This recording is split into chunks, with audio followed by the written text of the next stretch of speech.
People who realized they were the villain in someone else's story. What's your side of story? Okay, so this weird misunderstanding happened when I was visiting the Netherlands.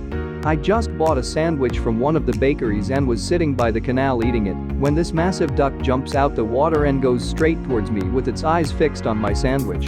I'm kinda worried it's gonna try to grab it off me, so I wave my foot in its direction to try to ward it off. The duck stops at my feet and just sits there staring at me while I eat. Okay, whatever, it's just going to sit there and not bother me, I think, so I just ignore it and continue eating my sandwich. Not long after this, a woman approaches me and speaks to me in Dutch. I look at her blankly and she keeps speaking, so I say, sorry, I don't understand. She switches to broken English and starts saying, you make yourself big, you kick the duck. I continue to stare blankly, so she repeats herself a few more times. I'm desperately trying to figure out what the hell she's talking about. Eventually it dawns on me. She's seen that the duck wants my sandwich and she's trying to tell me how to make it go away. The duck isn't bothering me and I really don't want to kick it, so I just smile and write okay. But this damn woman won't leave. She keeps standing there staring at me. So I sigh, comically puff up my chest to make myself big, look at the duck, and give it a small nudge with my foot. Nothing happens. The duck doesn't even react.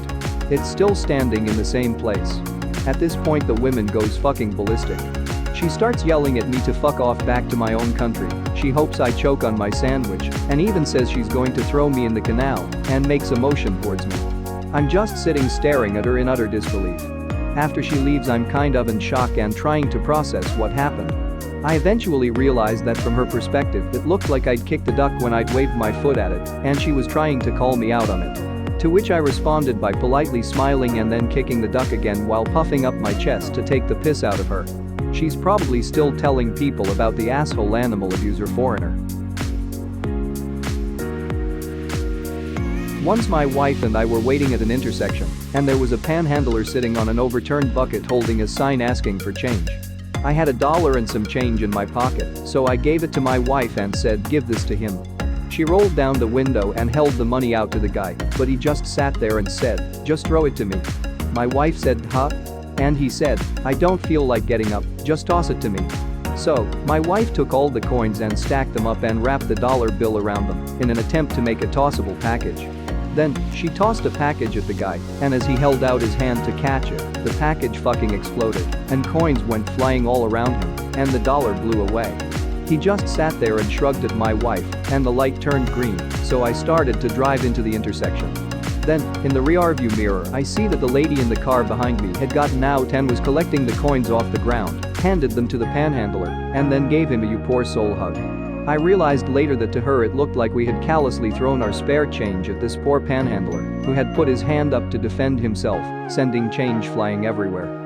I imagine she thought we were cackling with glee, Cruella de Vil style, as we sped off after our disgraceful act.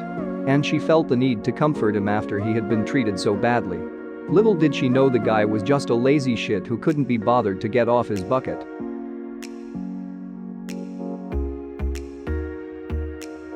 I realized that I was about to become a passenger in my own life, so I called off the wedding. I never should have proposed, and I still feel bad about it when I think about it. But there's no doubt, I was the villain. When I was in 5th grade, I was good friends with a kid in my class. I had just moved to the area before the school year began, and he helped me get adjusted to everything. He was even quite generous, letting me borrow his Nintendo Power that had a guide to 1 franc. We also got into various boyhood shenanigans, roughhousing and the like. One time, I was showing off my balance by walking across one of the playground beams that was a few feet off the ground. On impulse, he pushed my foot as I was taking a step, and of course I fell. I wasn't hurt, we both thought it was hilarious. I threw some playground sand at him in retaliation. As I relayed this story to my family that night, thinking it would get some laughs, my mother said, he didn't even apologize? He doesn't sound like your friend. I tried to backtrack a bit and recover from the unexpected reaction, but I mean, I was only 9. She followed up with, I forbid you to be friends with him. This, of course, was when I was still obedient to my mother. I was so sad, I cried most of the night in bed. The next day at recess, I told him that my mom said we couldn't be friends anymore. I didn't even wait for a response, I just walked away, sat under a tree, and fought off the urge to cry more. He was hugely messed up from that, I think. He resented me, justifiably, for the rest of the school year. He started bullying me and legit getting into fights with me. He started to bully others too and became a loner at recess. Another of my friends from that era of my life remembers this kid as a bully. So, not only was I a villain in this story, but I basically may have been another villain's origin story. Maybe he was always seen as a bully before I showed up in 5th grade. Maybe the reason he became friends with me is because he didn't have any other friends because he was a bully in the earlier grades. But as a person who tries to be a good person, I had the ability to choose to be a good influence on this lonely kid through my actions in our friendship. Instead, I abandoned him, seemingly suddenly and for no reason. I was never obedient to my mother again after realizing what may have resulted from that. I knew I needed to use my own judgment on what actions may be right or wrong. I'm sorry, Jake. I still have your Nintendo power. I farted in a crowded elevator and tried to cough at the same time to cover up the noise, but did not time it well. Not exactly villain, but one time a guy came up and I thought asked me to watch his motorcycle for a bit since I was sitting there, but I realized after he had left while giving me a strange look that he'd probably asked me to help hold or move it, and then I completely ignored his request after saying that I could. When I was in 1st grade, my best friend came over to my house to play, and while there she lost her golden Charizard card. We looked for it, but still hasn't found it by the time she had to go home. I kept looking, but it was just gone. My mom made me put away all the toys we'd played with, and when everything was clean there was still no golden Charizard. The next day at school she asked me for it, and I was like, it's so weird, I never found it. Obviously, she didn't believe me.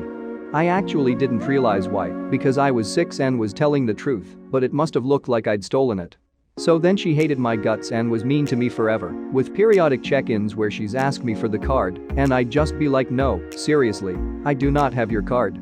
Eventually, her family was going to move away, and her father brought her to my door to ask me, one last time, to do the right thing and give her the card back. This did not make me magically have the card. He stood on my doorstep and did the whole disappointed adult thing, and I still did not have the card. He asked to speak to my parents, who then grilled me about it, and I still, predictably, did not have the card. Then we moved, and the entire house was packed, and we still did not find the card. My theories are either that it fell between some floorboards or something, or that it somehow got from her pocket into the lining of her coat. In junior school there was a girl I thought was my friend, and we'd have fun bantering with each other. Until one day she was crying and someone else told me she was scared of me and considered me a bully. It broke my heart because I sincerely thought we were just having fun together, and I never would have seriously bullied her about anything. Our relationship was never the same, even though I tried apologizing and explaining my side. Thank you for watching. I do hope you enjoyed. Leave a comment which is your favorite, and be sure to like and subscribe for future videos. Woof.